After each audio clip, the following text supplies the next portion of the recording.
every product that you see in this room, the cars you all drove here in, every plane you saw in the sky, every single product that you encounter in your life, every moment of your life, you can hold the company accountable if that product injures you on the basis the company could have made it safer.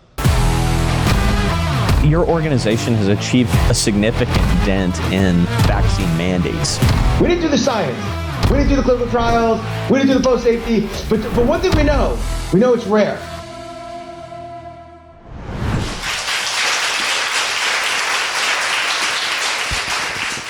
And now it is my pleasure to introduce our guest of honor tonight. Aaron Siri is the managing partner of Siri and Glimstad and has extensive experience in a wide range of complex civil cases, litigation matters with a focus on civil rights, class actions, and commercial litigation. Mr. Siri has successfully litigated numerous civil rights cases involving informed consent and parental rights with regard to mandated medical products, including representing whistleblowers, successfully challenging vaccine mandates, false information being spread by health agencies, and the continued harm to children from certain medical products. Mr. Siri's legal accomplishments are historic, and no one has done a better job of forcing our regulatory health agencies to admit their shortcomings in regards to the vaccine program. So it is an honor to welcome Aaron and host him on this book tour into the Lone Star State. So let's give him a warm and proper Texas welcome.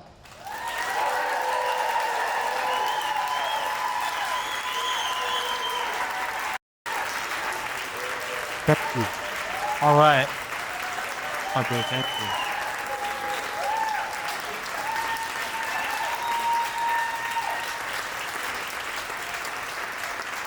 Great. Well, normally I like to put up the evidence for everything I say for, folks who may be skeptical, though I suspect in this room that won't be a problem, except for me, one person I won't stop and point, who I told I'd pick on all night, but I'm not going to identify him until the very end. He's maybe over there, we'll see. Okay. So if you're comfortable doing so, if you have a vaccine-injured child, if you could just stand up. Okay. If you have a vaccine-injured loved one, please stand up. If you've been vaccine-injured, please stand up. Okay. All right. Okay. If anybody here has been fired for refusing a vaccine, please stand up. Okay. If everybody could just please sit down. Thank you.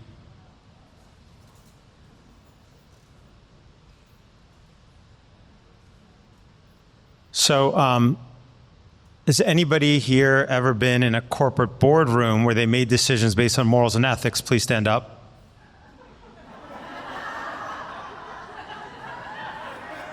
Oh, okay. Let's do it. What corporation? Was it publicly traded? Doesn't count.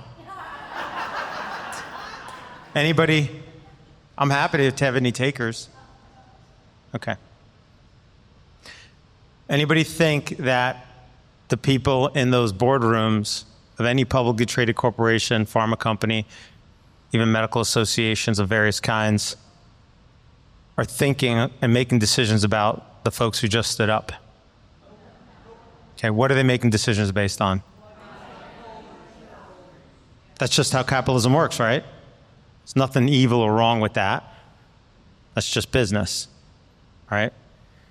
But since you all, I'm sure, how many folks here have read my book?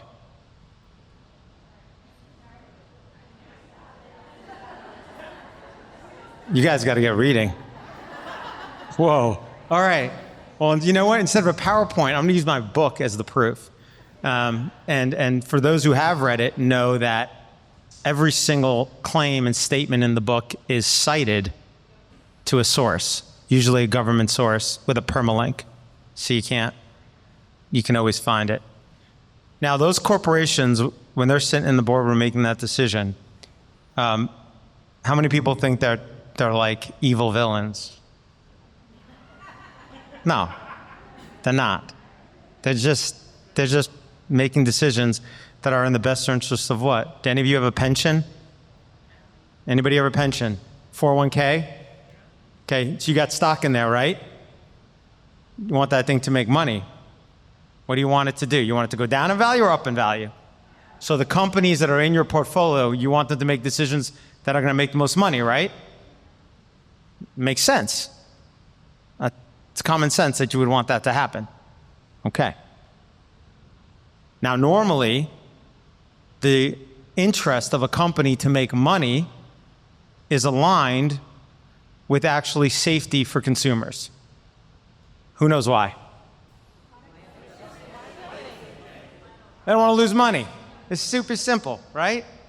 If I put out a product and it hurts people, what's going to happen? I'm going to lose money. So I'm a big corporation. Do I want to know if it's safe before it goes out? Do I want to know if there's asbestos in the walls? Right? Before I put out this product, if I sell this sheetrock, I want to know if it's going to cause cancer, this flooring. Every product that you see in this room, the cars you all drove here in, every plane you saw in the sky, every single product that you encounter in your life, every moment of your life, you can hold the company accountable if that product injures you on the basis the company could have made it safer. With one exception. Vaccines. That's right. And what's the law that did that? I should just go home. I'm not even know what I'm doing here. You guys know everything. We'll get to the fun stuff in a second, but I just want to set the table for the folks here who don't know this, and I think there's a few. Okay? And then after that, we'll jump into some other stuff that's a little more fun. But the law, the National Childhood Vaccine Act in 1986 was passed in 1986. And who knows how many vaccines existed in 1986? That's right. Oh, my God. That's right. And a child in 1986 following the CDC schedule would get how many injections by 1 year of age? 3. 3 injections. A child following the CDC schedule today would get how many injections by 1 year of age, including in utero?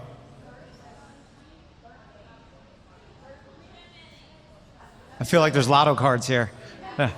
Bingo. 29. 29 injections. Okay. Now, here's the thing. Some might view that as progress. Okay? But here's the concern. When the National Childhood Vaccine Injury Act was passed in 1986, it removed the normal economic force that drives product safety. Right?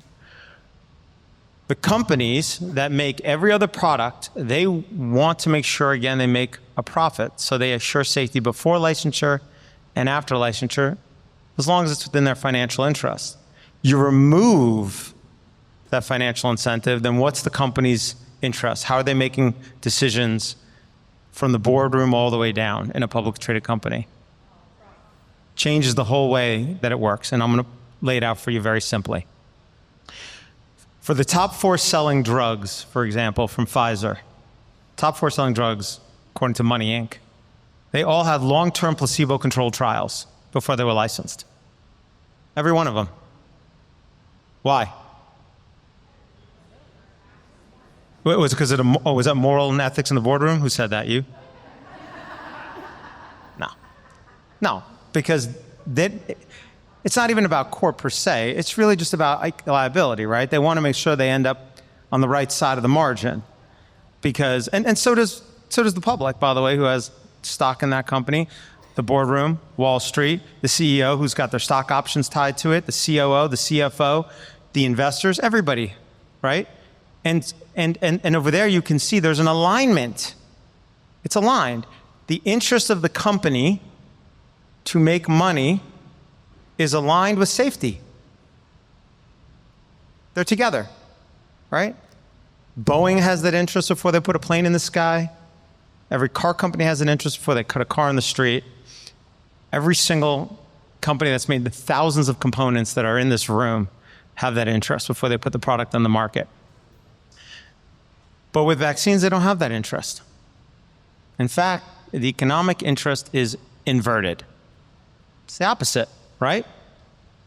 So with clinical trials for vaccines, do they do multi-year placebo-controlled trials before they're licensed? Why? They don't do that because they don't have a financial interest to do it. It's not evil, nefarious. I don't see it as a conspiracy theory. It's because they don't have that economic interest to do it. I mean, this is a really important point. It's not the sexiest point, but it's a really important point. You really think about it, how it really plays out in the real world. And so when they go to conduct those clinical trials for those vaccines, they'll do as little safety as possible because they're not liable after it goes on the market. They don't have to worry about paying for the damages. It's just the way business works. A boardroom that makes a decision that undercuts the economic and profitability of a company is not a board that lasts long, nor a CEO that lasts long, or CFO that lasts long. That's just not the way things work.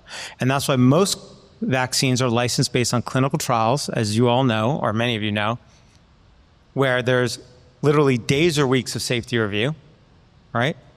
No placebo control group, and often very much underpowered. Now, that may sound incredible, right? But how many people here have looked at a package insert for vaccines? Please raise your hand. Oh my God. Whew.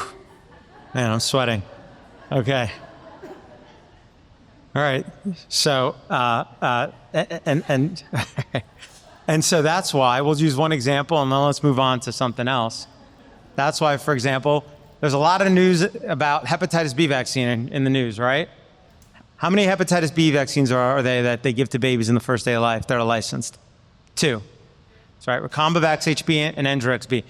How many days was safety monitored after injection in the clinical trials to license Recombavax? 5? Oh my God. How many kids were in the trial? 147. And what was the control? Thank you. Okay. Does that sound like a safety review? Why would they do that? Is it because they're evil?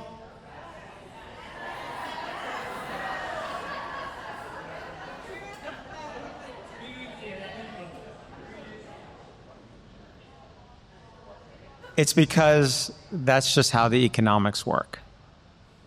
And the 1986 Act, in many ways, is why I call it the original sin. That's why Chapter 4, I call the original sin. And the original sin is the passage of the National Childhood Vaccine Injury Act. That is the law that set into motion the interests, the economic framework, and then the regulatory framework that allowed for clinical trials that are completely defective. They do not assess safety beforehand. So once these product is on the market, then there's no post-licensure safety that often happens, as I lay out in detail in Chapter 11, which you're going to review. And that is a very, very serious problem. And I'll tell you one story about the Hep B vaccine, and then let's move on to, the underpinnings of the entire mandate and why you guys need to fight mandates so much, even in a state like Texas that has freedom, okay? When I deposed Dr. Stanley Plotkin, who is the leading vaccinologist in the entire world, how many, that sounds like a lot of you have seen that. How many of you recall the portion where I am deposing him about the hepatitis B vaccine? Do you remember I take out the package insert and I hand it to him and I say, Dr. Plotkin, how long was safety reviewed after injection for this product that was given to millions of babies before it was licensed? And you could see, he doesn't know. What does he do? He's turning, he's flipping the pages to section 6.1, and he's like, oh, it's 5 days of safety monitoring. I say, is 5 days long enough to assess X, Y, Z issues? He says, of course not. No, it's not. And then we talk about how many kids are in the trial, I think. But here's the incredible part. After the deposition, we subpoenaed Dr. Plotkin to give us any more records, to give him another chance. Do you know what he did? He went and hired a lawyer, because the case was in Michigan, he lives in Pennsylvania, to go file another petition in Pennsylvania court to quash that subpoena. So instead of giving the data, he filed a 50, 60 page, it's a link to it in the book, you can read it, it's a lot of fun, calls me a lot of very friendly names. He loves me. He never did produce anything. So here you have the world's leading vaccinologist. Please give us the data. No. We then subpoenaed the FDA. We FOIA'd the FDA on behalf of ICANN for all the clinical trial documents that underpin that hepatitis B vaccination licensure. And we finally got it. It confirmed 5 days. Okay, great. But you know what else it showed? Guess who was the principal investigator of the clinical trial for children to license that vaccine for Combavax HB that had the 5-day safety monitoring? Dr. Stanley Plotkin. I didn't know that during the deposition. I didn't know that. When I sat across the man, I had no idea he was the principal investigator. So think about this for a moment. The very man who conducted, the vaccinologist who conducted the clinical trial for a Combavax HB, for a hepatitis B vaccine given to millions of babies,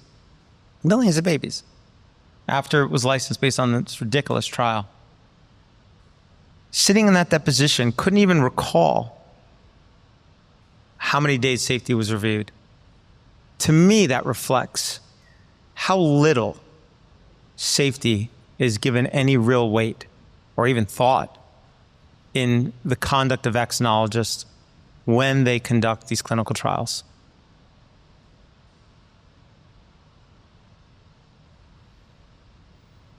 Dr. Plotkin also recently wrote me a letter.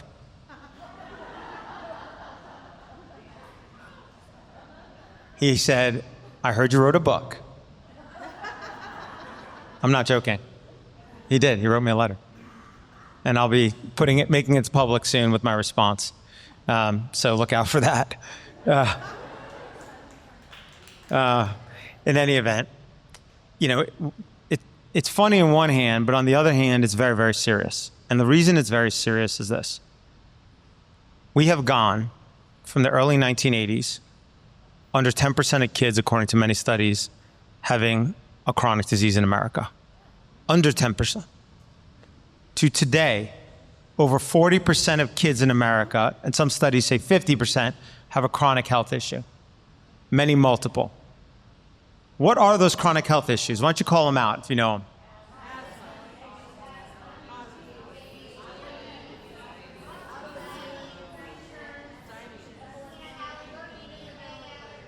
Okay. Got it. Whew. Yes, exactly. And there is a commonality amongst almost every one of those chronic health issues. Their etiology, the underlying mechanism of what causes them, and it is immune system dysregulation. What's asthma? Form of immune system dysregulation. What's atopic issues? Go down the whole list. Even ADHD. How many people knew ADHD, when you look at the studies, are related to immune system dysregulation? How many people knew that? Huh. Yeah. Cite it all in my book, by the way. Yeah. As well as most of the health conditions.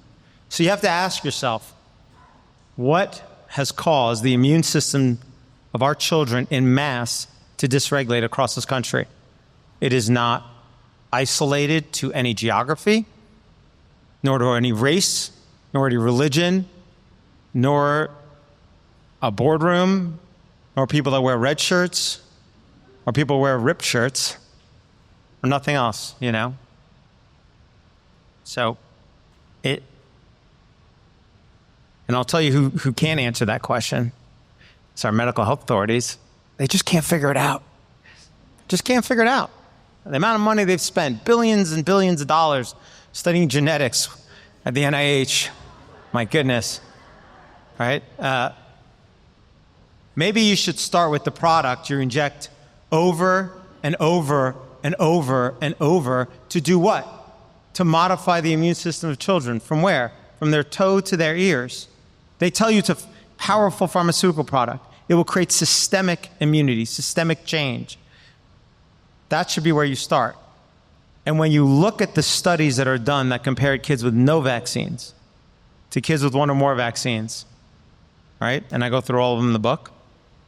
They're pretty much uniform. What do they show? What is the source of much of the chronic health issues that we just went through? Yeah, at least that's what those studies show. Now, of course, they're all retrospective epidemiological studies, so they can't prove causation. Scientific community won't accept that as a source of causation. However, if you look at many bodies of science, when there's enough retrospective epi studies, they eventually will start saying X causes Y. I don't think they'll ever do that in this area. But the studies are uniform. They show that the children who are vaccinated have multiple times the rate of all of these chronic health issues compared to the kids that are unvaccinated. It's uniform. It's a very disturbing reality. But that brings us back to the economic interests. Why don't they resolve this? Why won't somebody address this? And I posit to you, who has the economic interest to do it? Tell me. Who has the economic interest to actually address if other vaccines are causing these health issues? Parents. Is that Parents Inc.? I want to talk to their board. Where are they? No. I'm sorry? No. This group, Texans for Vaccines Choice. Other groups like it, but really there isn't. Normally when you have a situation like this, who would step in? You'd go and hold the companies accountable, right? Somebody would, but you can't do that here. So the normal market forces don't exist. The economic self-interest of the company, gone. Who's left? The regulators. And as you all know, they're totally conflicted because they're responsible for the duty of promoting vaccines as well as what? Literally defending them in vaccine court, because you can bring a claim if you're injured by a vaccine. You just have to do it. You sue the federal health authorities, the Department of Health and Human Services, the very department that tells you vaccines are safe. Just think about this conflict. It's incredible. The very same government agency responsible for promoting vaccines and defending them against any claims of harm is also responsible for vaccine safety. If they do a study that shows vaccines are cause of harm, what would lawyers do? We'd use it against them to establish liability in the Vaccine Injury Compensation Program, which is not really a court. It's just a policy program that's paid over $5 billion for vaccine injuries, but only for a very, very limited set of injuries with strict caps and no discovery in any event. So while we were laughing about the clinical trials, is highly concerning, and it should highly concern everybody, that we have products that are licensed without proper safety review. Then after they're licensed, the studies that compare those that got it to those that don't show the vaccinated have multiple times the rates of chronic health issues. But the scientific community says you can't prove causation, because how would you need to prove causation? You would need a clinical trial. You need a placebo-controlled clinical trial. Did they do that? No. And now they say it's unethical to do it. So it's right in this circle. And so, there are lots of reasons not to get a vaccine. And one of them is you have looked at the science yourself and you have decided, I don't want to make that decision. If you look at a package insert, should you be able to say no after reviewing it? Can you in some states? Do you want Texas to be like that? So what do you got to do? Yeah. It's easy to get complacent when things are good. And you guys got it good here. It's all relative. Who said that? Look, when I was in California, I realized how bad it looks there at the shops. It says that it's not. They're coming for us, and if we don't stand up, they're going to be. But you have your rights right now. That's right. And that's exactly why you got to keep on fighting for it. Because rights live on a pendulum. They're never won. Somebody's always trying to take them away. and you've always got to push back. Always, right? Think about it like this. How do pharmaceutical companies make their money? The more that they can get you to ingest, inject, or put on your body, the more money they can make. So your body's the commodity, so to speak. The more they can control that commodity, the more money they can make. They have a pecuniary interest to pass legislation and get judicial decisions to control how and how much you ingest, inject, and put on your body. You ever see ads for vaccines on TV? Rare. Not so much. How many car ads do you see? Lots. We see drug ads. That's not different than vaccine ads. Car companies spend billions of dollars to promote their products. So do vaccine manufacturers. But they're not doing it on ads. How do they do it? Lobbyists. That's right. Money to politicians. Money to medical journals. Money to medical schools. Money to medical conferences. All the learned, trusted intermediaries all get funding. Again, that's just business. It's the way they operate. They're trying to protect the billions that they have coming in. 50 billion, it's a lot of money. And they want to, not only protect what they have, they want to increase that revenue stream. So you're exactly right. If you want to make sure that you have the right to say no, you have to constantly be pushing back, even in Texas, where things seem pretty good right now, because it can change in a heartbeat. I was in New York when there was an exemption until summer 2019, until the moment there wasn't. I'm going to tell you guys a story about the day before, literally the day before they got rid of the exemption in New York. No? You don't want to hear that story? That was just a horrified look. Okay. Anybody here a refugee from New York?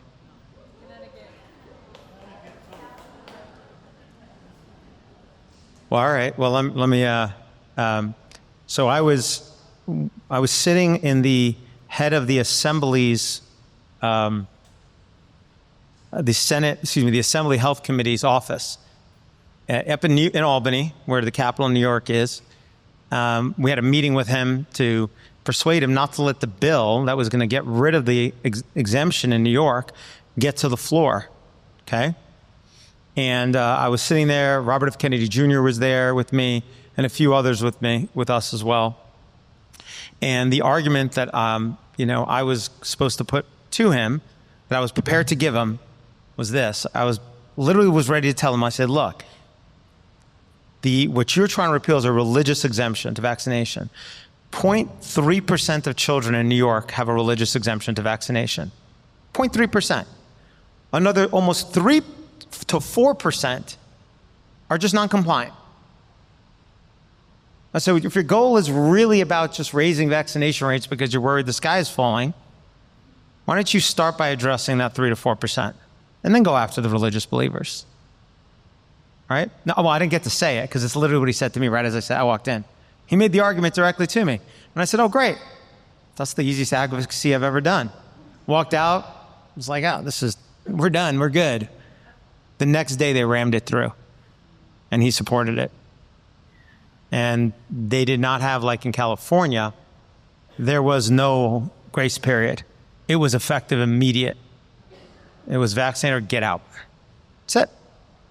So that's a story to show you how things can change in a second. If you don't educate your politicians in Texas, they don't understand the issue. And they should read the book. It's part of why I wrote the book, honestly. It really is critical. So, as it stands in Texas right now, if, you want to make a decision based on, you've got philosophical exemptions and you have ability to have religious exemptions. So if you say, I looked at this package insert, I don't want it, you get to say no. If you say, hey, I don't want to put a product in my kid's body or my body where the company that makes it won't stand behind it and be liable, that seems like a reasonable secular reason not to take it. Anybody else agree? All right. But you can say no now. You want to protect that right. It's really critical. I cannot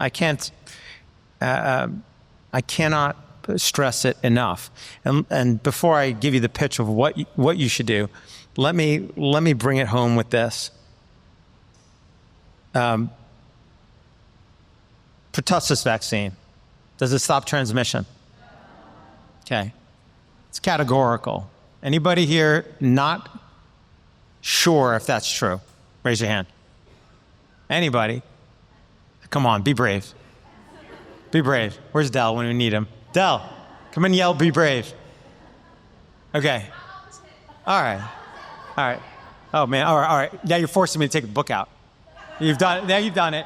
There we go. So, anyways, if you're not sure, you can just go to chapter 9 and it's got, the citations directly to all the authorities that explain it. Why, and not only does it, that it doesn't, it explains why pertussis vaccine and some of the reasons why it doesn't stop transmission. In fact, if you've had pertussis vaccine, you are less likely to have symptoms, but you're just as likely, according to the data, to have just as much pertussis bacteria in your nasopharynx. So, who's more likely to spread pertussis? And how do we measure whether or not the amount of a circulating pathogen has receded, become less endemic? Anybody know? What's that? Well, one of the ways is to look at the interepidemic intervals. So as a pathogen is eliminated from society, those intervals get wider. Otherwise, they get shorter. With pertussis, the studies show they've stayed the same or they've actually gotten a little shorter, depending on the study you look at. So there's either the same or there's more circulating pertussis pathogen, less cases because you have less symptoms. Okay, so really think about this for a moment. Really, really think about this.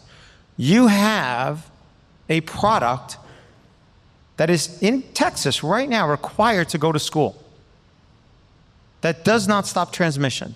And in fact, the science is clear. Those that get it are actually those who get the vaccine are more likely to spread the underlying pathogen. But yet it's mandated for school. On the basis of what? Why do they say you have to get it? Stop transmission. Wait a second. I'm sorry. So they want to stop transmission, so they make you get the product that actually increases transmission. Think about that. What is that? It's a religion. That is what a religion is. Right? Now, let me distinguish between a real religion and this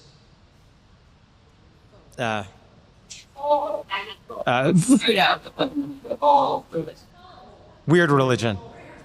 Weird religion, okay. In a religion, the people who practice it understand they're engaged in a leap of faith. They know they are believing in something, right? Because religion is there to answer some of the ultimate questions that can't be answered. Where do we come from? Where do we go when we die? Right? So it involves leaps of faith. But when it comes to this religion, these folks think they're doing things based on science. You go talk to the typical politician, he thinks that you got to require pertussis or we're going to spread pertussis in schools. That's what they'll tell you, right? They believe that. Now, the difference between the people that I call the vaccine amen crowd and your typical person is when you confront the folks with that data, that shows clearly it does not stop transmission, right? Let's read for 1 second. What the heck? Let's just pull it up. I think somebody's doubting me. I feel it. So here, let's just pull it up. You can read about my lawsuits about it as well. A lot of fun. Here, here's a quote from the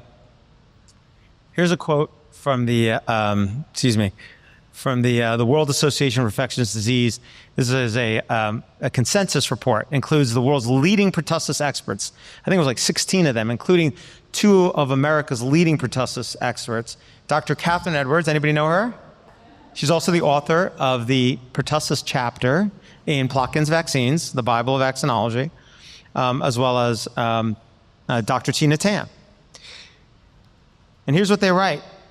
Natural infection evokes both mucosal and systemic immune responses, while acellular pertussis vaccine induces only a systemic immune response. Mucosal immunity, meaning immunity on your mucosal surfaces, right, in your nose, in your lungs, in your throat, is essential to prevent colonization and transmission of Bordetella pertussis organisms. Consequently, preventative measures such as a cellular pertussis vaccine that do not induce valid mucosal response can prevent disease, but here it comes, cannot avoid infection and transmission. Pertussis vaccines do not prevent colonization. I'm still reading. Consequently, they do not reduce the circulation of pertussis and do not exert any herd immunity effect. Now that's data, that's what the science shows. And that's what I call, by the way, an admission against interest. Because it's not being made by people who are anti-vaxxers. It's being made by the actual pharma consultants. They're the ones who wrote this paper after having this giant meeting to figure out what's going on with pertussis. Here's the craziest part about it. They spent 20 years telling everybody we have to increase vaccination to kill and reduce the circulation of pertussis. So first they had a few shots, right? The first 2 months, then at 4 months, got 6 months, all right? Then a year and a half, then at 5 years, then they had a Tdap at 11 years, up to 6 shots. It was like, it's still not, maternal vaccine, it's still not working. Finally, after 20 years, the only reason they even know this is because some scientists at the FDA conducted a study, which I'm amazed that they did to test it. More amazing is they published it. I don't know where Dr. Warfel is. I hope you're still with us. God bless you for doing that, okay? And that's why we know this. And the data on it is crystal clear. So bringing this back to Texas, if you want to make sure you secure your rights in Texas, what do you got to do? You got to educate your politicians. They got to understand that pertussis vaccine, for example, doesn't stop transmission. And if you want to have a policy here that, we got to reduce transmission, well, who needs to be excluded from school? The pertussis vaccinated. But should we do that? Of course not. You should never do that. People should be able to always have their rights. That's the point. Same is true for tetanus vaccine, diphtheria vaccine, meningococcal vaccine. The current polio vaccine for the last 25 years does not in any way prevent transmission because it just creates immunity in the blood, IgG antibodies, no mucosal immunity. Polio is transmitted fecal to oral contamination. Not the prettiest thing to say. It's just what it is. But if you're not generating any IgA antibodies, mucosal immunity, can't prevent it. It's not me saying it. People get mad when I say that, get angry. CDC says that. It's literally on the CDC website, actually. I mean, it's literally there, it's in the book. So, but here's the thing. They're gonna push their beliefs and push them until they take away your rights, unless you push back. And to me, the way that you get there, and the whole reason I wrote this book, is that you got to get, especially those in positions of decision-making, to stop believing in these products and to start thinking about them. They don't need to think vaccines are good or bad or be anti or pro. They just have to think and stop believing. Because that's what I encounter every day, people who believe. Because when I talk to them about it, you're often encounter folks who get upset. They're not responding to you from here, responding to you with their emotions because they don't have a substantive basis for what they think is a fact. When somebody thinks something's a fact and you challenge them on it, if they're not willing to admit that, I don't actually know if I'm right, what do? They just call you names. Pejoratives, ad hominem, dehumanizing. That's where they go. And you've seen that happen. You've seen that happen recently in some of the most horrible ways in our society. And there's no group it's hard to put these things on a scale, but those who don't vaccinate have been dehumanized for so long. They have been called and treated in ways I've never seen anybody treated. And we have to reverse that. I'll tell you one final story on that score. And and which is there was some measles cases in Brooklyn, and the city of New York decided to tell folks living in a certain area that you are not allowed to exist on this planet if you don't have a measles vaccine. It was literally illegal to even be in your home, on your sofa, with your door closed by yourself without getting the shot. They made it illegal. They would go to people's houses and knock on their door and hand them violations for literally existing. They went into the vaccine database that they had, like I think the one you have in Texas, and anybody who didn't have a shot, they hunted you down. Our firm, with ICANN's support, put out a notice. We'll represent anybody that gets a violation. And we got hundreds of them dismissed on technical bases, all kinds of stuff. Too late, too early, too up, too down. You served it with blue paper, not yellow paper. Well, that's the easy stuff. And I can't take all, I have an amazing team at my firm, all right? In fact, one of the partners at my firm is right here, Christina. Christina has helped over 700 people immigrate to the U.S. legally with getting a vaccine exemption, so they don't have to inject to get here, by the way. Including, I believe somebody here tonight told me that Christina saved them. That's right. Yeah. Okay. Well, now at that point, I had really started just doing this work. I hadn't done vaccine-related work for that long. And up to that point, I had been doing mostly corporate law. You know, I went to Berkeley for law school. I clerked for the chief judge of the Supreme Court of Israel for a year after law school. Then I worked for one of the biggest firms in the country for like almost 6 years, representing massive corporations, you know, in bet the company litigation, multi-billion-dollar disputes. And I kept doing that for a few years after I left the firm I was at. But instead of doing, you know, multi-billion, it was a few hundred million or whatever, even public traded companies. And so I clearly didn't fit the profile. And anyway, we make it into, but we have like 24 left that we couldn't get dismissed. So we're down there at the hearing in this, I guess you can call it a court. I don't know what it is. It's a hearing office for this like administrative proceeding, all right? And the head of the legal department of the New York City Department of Health is the lawyer on the other side, and I'm on the side of trying to get these dismissed. Very nice guy, actually. So we're in the hallway afterwards. You know, he's an old, accomplished lawyer, older, accomplished lawyer. And he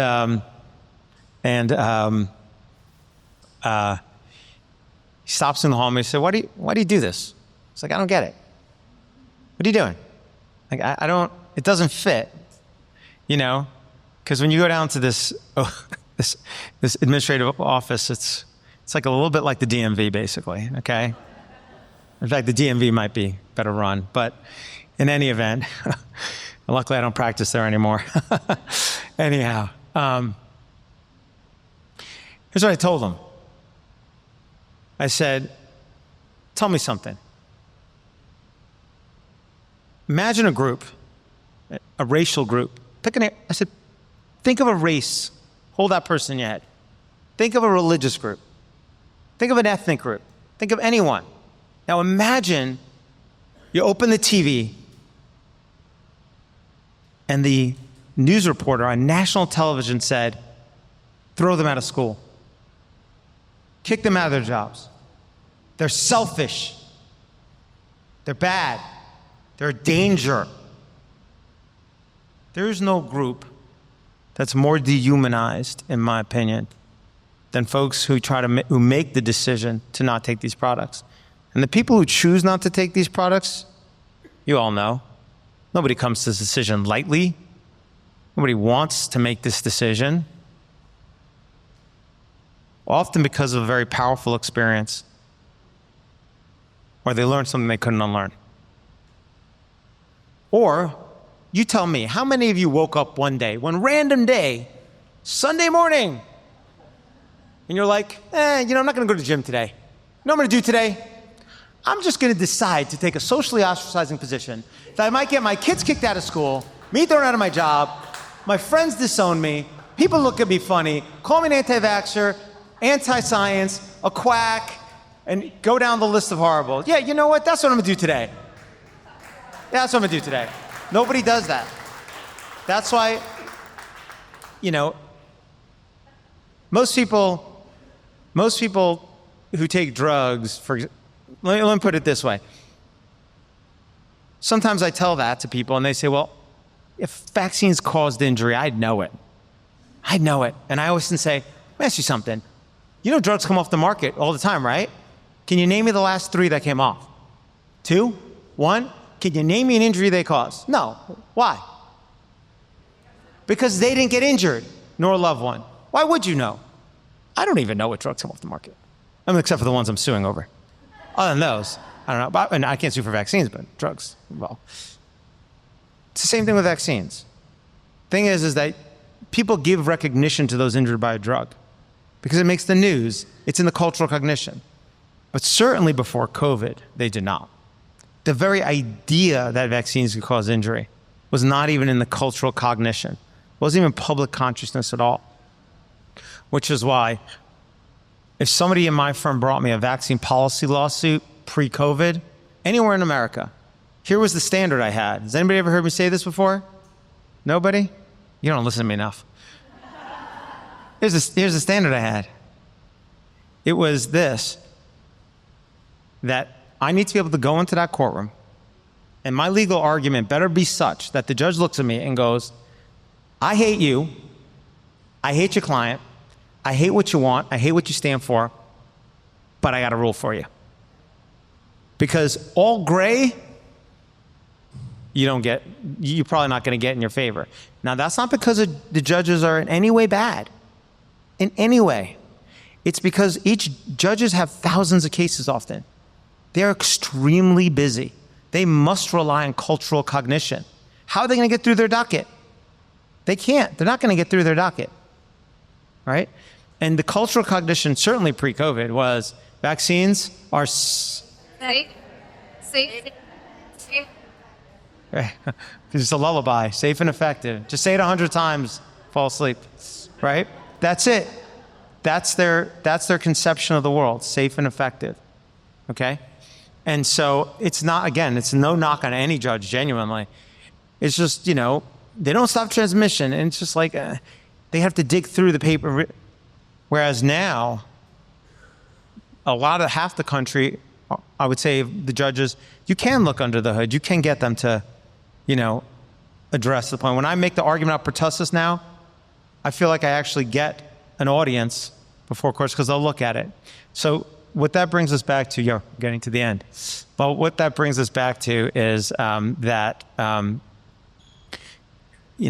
if we're going to address the dehumanization, if we're going to stand up against the powerful interests that are seeking to take away your rights, because that's what it is about at the end of the day, is the ability to say no if you want to without any penalty. You got to educate your elected representatives. If you live in a district with state senator, state assembly person, whatever you call them here, you think people visit them a lot.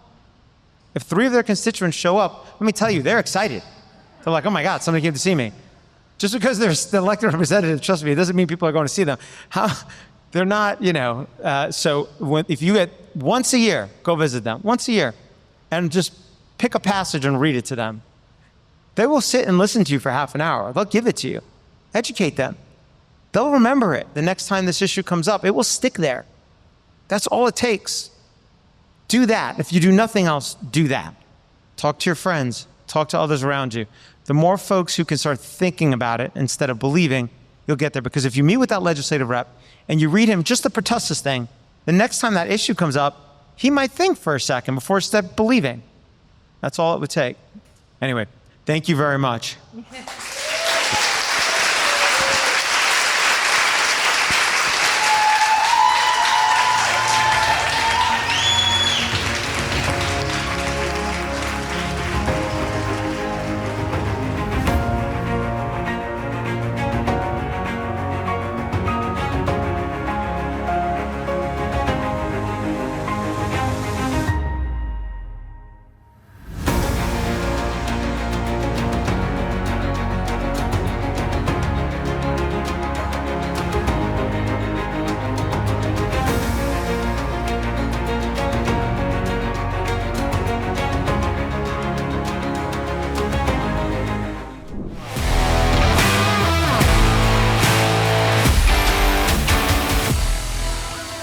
Thank you for listening to the Shot Callers podcast.